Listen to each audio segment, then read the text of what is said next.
Joining us today to comment on the state of U.S.-Israel relations, we have former U.S. Ambassador to Israel, David Friedman. Ambassador Friedman, thank you so much for joining us. Thank you, Emily. Great to be with you. To start, I'd love to get your take on the recent comments of President Biden towards Prime Minister Netanyahu. Would you say the U.S. support for Israel is wavering?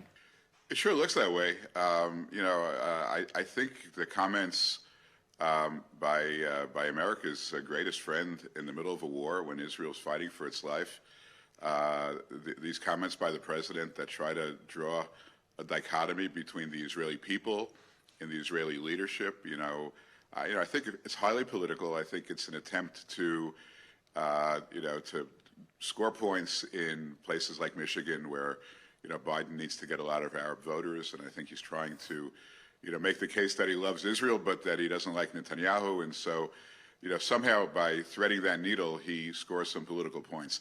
The problem with it is this: Israel's in the middle of a war. The prime minister right now is Benjamin Netanyahu. He is fighting the war. The country, as far as I can tell, has rallied behind him around 80% or so in terms of their approval of how he's handling the war. What happens in the future when there's elections, who's going to win, what the polls say, things could change, but that's not the circumstances now. The circumstances now are Israel's fighting a war, and what America should be doing is showing absolutely no daylight between itself and Israel's elected leaders. And by doing that, and here's the real problem, Emily, by doing that, by showing that daylight, you're playing into the hands of Hamas, because Hamas sees that daylight and they think to themselves, you know what? We may not be wiped out. We may actually be able to survive this. We may get a break at Rafah. We may be able to keep 2 or 3 battalions. We may be able to keep our lives. We may be able to keep some of our money, because Biden is going to shut Israel down. And that raises the price for all the negotiations. It makes it harder to recover the hostages. It makes it harder to achieve a ceasefire. So I really think Biden's doing exactly the wrong thing with regard to this approach. It seems that the Biden administration has continued to call for Israel to exercise caution and to make humanitarian guarantees when Israel is already doing so. So why is there this disconnect? If it's just political posturing, as you alluded to, on the part of the Biden administration, is it pandering to more anti-Israel voices?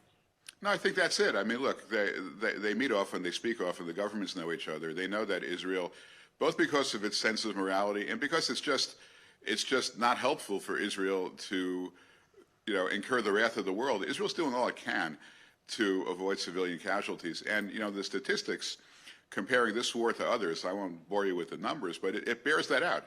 Israel's doing a very good job of trying to avoid casualties. The problem is, all it takes is 1 or 2 pictures of a starving child or a dead body.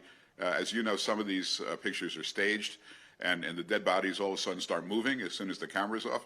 But whatever it is, I mean, assuming, as I do, that there are, civilian casualties of some significance, nonetheless, that is what happens in a war. And the quicker Israel is able to complete this war, to annihilate Hamas, the quicker, we'll get back to a rebuilding program. What Biden is doing is he's prolonging the misery by creating this duality, this sense that somehow Israel needs to slow down on the war, needs to get into some ceasefire, which will only enable Hamas to regroup and to rearm. And it'll just prolong the misery of everybody on both sides. But as you say, he's doing it for politics, because he has to show to his base, to the far left base that he relies on to get elected in November, he has to show that he's doing more for the Palestinians. And this is all just kind of political trickery. It will have no substantive benefit to anyone there, Israeli or Arab, but it's how the political game is played. Now, the U.S. just signed the Iran sanctions waiver again, effectively unlocking $10 billion to the Islamic Republic. Do you think that this U.S. administration sees the connection between Israel's fight with Hamas and the threats to the U.S. from regimes like the Islamic Republic? Are they doing enough to deter the threat from this regime and its terror proxies? No, they're committing, diplomatic malpractice every single day. Providing Iran with funding of any kind, whether it's in the form of sanctions, relief, or otherwise, is absolute madness. I mean, I don't know anyone that thinks this is a good idea.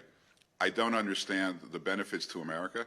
I think the I think funding Iran, which is, I would say, the key difference between the Biden administration and the Trump administration, right? The Trump administration, the sanctions that we imposed were massive.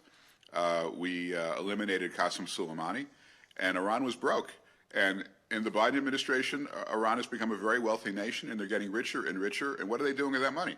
You know, they're not building hospitals, they're not building schools. They're building, you know, hypersonic missiles, ballistic missiles. They're enriching uranium. They're funding Hamas and Hezbollah and the Houthis. And for America to be funding this is absolute madness. By the way, what it also is doing, it's enabling Iran to sell oil to Russia. So it's actually making it harder for America to help Ukraine win that war as well. So America's foreign policy is adrift. It's self-defeating, and there are stark differences between what's happening now and what happened during the Trump administration. All right, well, we are out of time, but I want to thank you, Ambassador Friedman, for taking the time to talk to us, and let's hope the Biden administration heeds your warning and changes course. Thank you, Ambassador Friedman. Thank you, Emily. My pleasure.